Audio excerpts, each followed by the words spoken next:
தமிழ் வழியில் கல்வி பயின்றவர்களுக்கு 20% முன்னுரிமையில் அரசு வேலைக்கான விதிகளை திருத்தம் செய்து தமிழ்நாடு அரசு அரசாணை வெளியிட்டுள்ளது.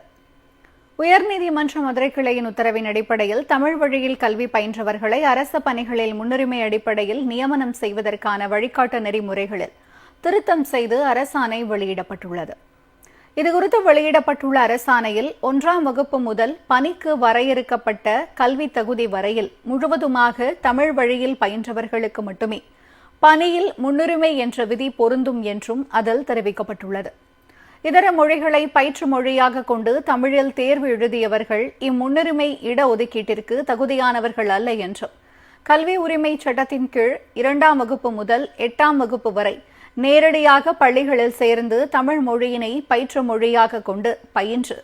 தேர்ச்சி பெற்றவர்களுக்கும் பிற மாநிலங்களில் தமிழ் மொழியினை பயிற்று மொழியாக கொண்டு பயின்று பின்னர் தமிழ்நாட்டில் தங்களது கல்வியினை சேரும் வகுப்பிலிருந்து தொடர்ந்து தமிழ் வழியில் பயின்றவர்களுக்கும் மேற்படி முன்னுரிமை வழங்க தகுதி உடையவர்கள் என்றும் அரசாணையில் தெரிவிக்கப்பட்டுள்ளது. பள்ளிக்கு செல்லாமல் நேரடியாக தனி தேர்வர்களாக தமிழ் வழியில் தேர்ச்சி பெற்றவர்கள் இந்த முன்னுரிமை வழங்க தகுதியுடையவர்கள் அல்ல என்றும், அரசு பொதுத் தேர்வுகளின் தனி தேர்வர்களாக தேர்ச்சி பெற்று தொடர்ந்து கல்லூரிகளில் தமிழ் வழியில் படித்தவர்களுக்கும் இது பொருந்தும் என்றும், கல்வி மற்றும் மாற்று சான்றிதழ் மதிப்பெண் பட்டியல் அடிப்படையில் தமிழ் வழி கல்வி பயின்றவர்கள் என்பதை நியமன அலுவலர்கள் உறுதி செய்து கொள்ள வேண்டும் என்றும் அரசாணையில் குறிப்பிடப்பட்டுள்ளது.